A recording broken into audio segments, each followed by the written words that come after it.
नमस्कार बच्चों। कल हम कोशिका के बारे में पढ़ रहे थे। कोशिका का कुछ हमने पढ़ा था कि किस तरह से कोशिका को किसने इन्वेंट यानी खोजा था।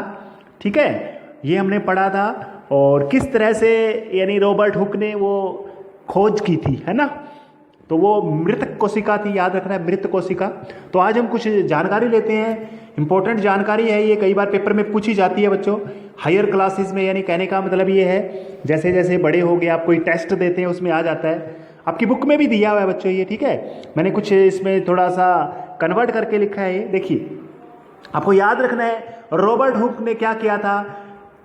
जो सबसे पहले रॉबर्ट हुक ने 1665 ईस्वी में पौधे की मृत कोशिका की खोज की थी, है ना। पौधे की मृत कोशिका की खोज किसने की थी? रॉबर्ट हुक ने की थी, ठीक है। फिर है ल्यूवेनहक, ठीक है, याद रखना है ल्यूवेनहक। ये इसका नाम आगे वाला याद रखो तो ठीक है, ए बी, बाकी इसका नाम ये याद रखा जाता है ल्यूवेनहक। ल्यूवेनहक ने क्या किया था? इसने जीवित कोशिका की, कह सकते हैं बच्चों सजीव कोशिका की खोज की थी 1674 में, और तालाब के जल में, ठीक है, पॉन्ड वाटर कह सकते हैं, तालाब के जल में। याद रह जाएगा, जीवित कोशिका की खोज किसने की थी? ल्यूवेनहक, ठीक है, ल्यूवेनहक। आगे देखिए, रॉबर्ट ब्राउन ने क्या किया था? कोशिका में जो केंद्रक होता है बच्चों, केंद्रक की खोज किसने की थी? रॉबर्ट ब्राउन ने की थी 1831 में।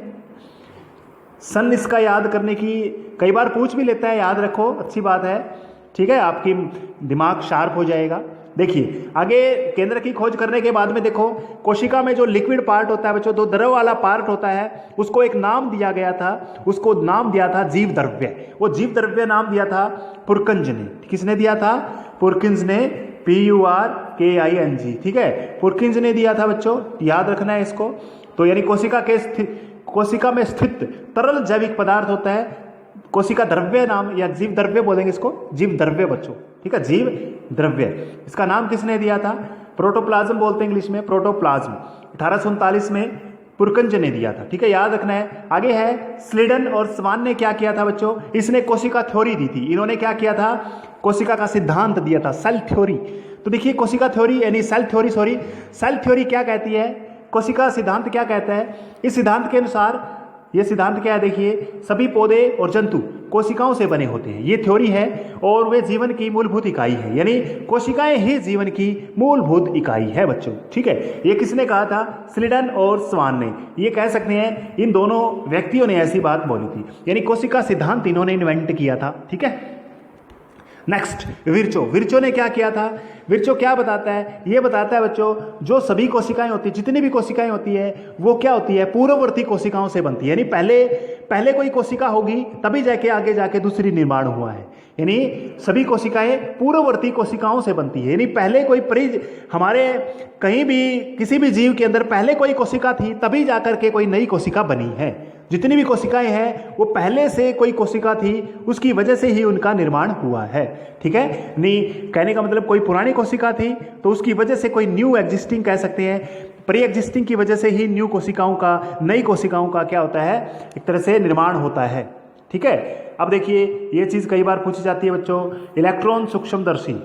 देखो ये, अब देखिए हम इस चैप्टर में जो करने वाले हैं ना बच्चों, कोशिका के बारे में पढ़ने वाले हैं कि कोशिका में अंदर क्या क्या होता है, 9th में हम डिटेल से करेंगे। तो ये अंदर यानी सारी कोशिका की पूरी डिटेल जो है, उस टाइम पे जो सूक्ष्मदर्शी थे उसके द्वारा पता लगाना बड़ा मुश्किल था। लेकिन देखिए बच्चों, इलेक्ट्रॉन सूक्ष्मदर्शी की खोज है अर्नस्ट रुस्का ने, याद है इसकी, पढ़िए इसको, अर्नस्ट रुस्का ने इलेक्ट्रॉन सूक्ष्मदर्शी की खोज की थी, और इसको 1986 में इसको नोबेल प्राइज भी मिला था बच्चों। तो इलेक्ट्रॉन सूक्ष्मदर्शी की खोज एक तरह से याद रखोगे, अर्नस्ट रुस्का, ठीक है। अब इसमें ये आपको चीज़ याद रखनी है, ये एक तरह से हिस्टोरिकल पर्सपेक्टिव हो जाएगा, यानी ऐतिहासिक, इसका इतिहास क्या है इस कोशिका के बारे में, ये हमने कर लिया है बच्चों, ठीक है। अब देखिए आगे करते हैं बच्चों, नेक्स्ट। अभी बच्चों देखिए, मानव के अंदर बहुत सारी कोशिकाएं होती हैं। मानव के अंदर, ये आपकी बुक में मेंशन किया हुआ है, ठीक है, बुक में दिया हुआ बच्चों। ये है ब्लड सेल, यानी रक्त कोशिकाएं। रक्त में कौन कौन सी होती हैं? रेड ब्लड सेल होती हैं, है ना, RBC, WBC, ये ब्लड सेल है बच्चों, ठीक है, रक्त की कोशिकाएं हैं ये।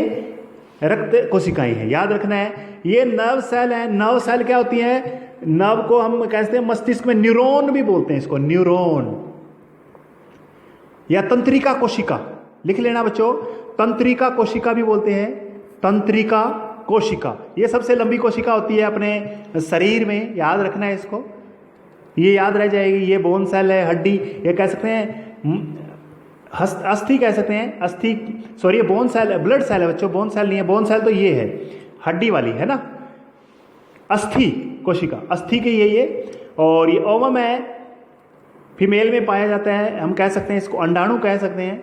ये स्पर्म है, ये शुक्राणु है, मेल में पाया जाता है, शुक्राणु है ये बच्चों। ये फैट सेल है, ठीक है, फैट यानी वसा की कोशिका, वसा में वसा कोशिका कह सकते हैं। ये स्मूथ सेल है, ये मसल, यानी मसल्स क्या होती है? मांसपेशी, मांसपेशी की कोशिका है ये, मांसपेशी की कोशिका बच्चों, चिकनी मांसपेशी कोशिका। ये पढ़ेंगे हम सारी कोशिकाएं के बारे में बच्चों, ठीक है, डरने की जरूरत नहीं है, बस एक बार ये नोट करना है, डायग्राम बना लेना, जैसा कैसा बनाना आता आपको, ठीक है। ये सबसे बड़ी कोशिका होती है, ये ओवम, स्त्री में अंडाणु कह सकते हैं, ये पुरुष में स्पर्म यानी शुक्राणु कह सकते हैं। ये बोन सेल यानी हड्डी, हड्डी के अंदर कह सकते हैं, हड्डी में पाई जाती है। ये फैट सेल वसा की कोशिका है। ये स्मूथ मसल सेल यानी मांसपेशी की कोशिका है। और ये हमारी ब्लड यानी रक्त कोशिका है, ठीक है बच्चों। चलो नेक्स्ट देखिए बच्चों, बिल्कुल इजी है ये, देखिए आपने पढ़ा हुआ है, कोशिका की संख्या के आधार पर जीव दो प्रकार के होते हैं। एक कोशिका वाले जीव, जिसमें एक कोशिका होती है बच्चों, जिसमें सिर्फ एक ही कोशिका होती है। कितनी होती है बच्चों? सिर्फ सिंगल, एक ही होती है, तो इनको हम क्या कहते हैं? एक कोशिकीय बोलते हैं। उदाहरण याद रखिए, अमीबा, बैक्टीरिया, पैरामीशियम, ठीक है। बहुकोशिकीय जीव कौन से होते हैं? जिनमें बहुत सी कोशिकाएं होती हैं, जिनका शरीर बहुत सी कोशिकाओं से मिलकर बना होता है, ये भी कह सकते हैं।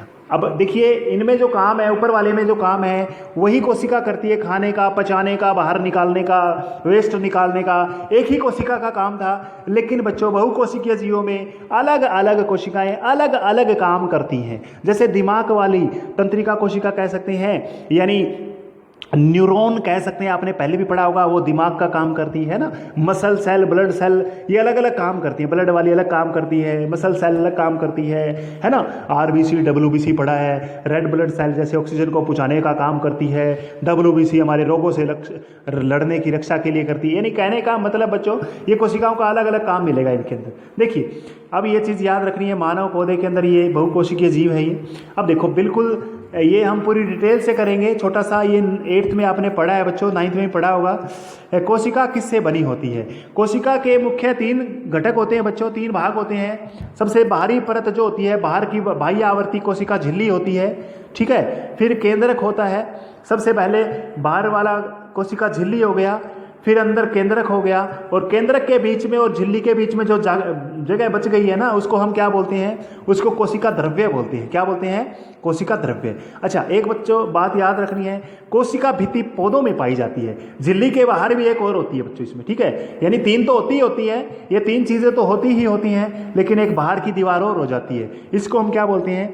कोशिका भित्ति। ये पौधों में पाई जाती है, ठीक है, ये सभी में होता है। बच्चों इतना था ये, आज इतना ही करेंगे।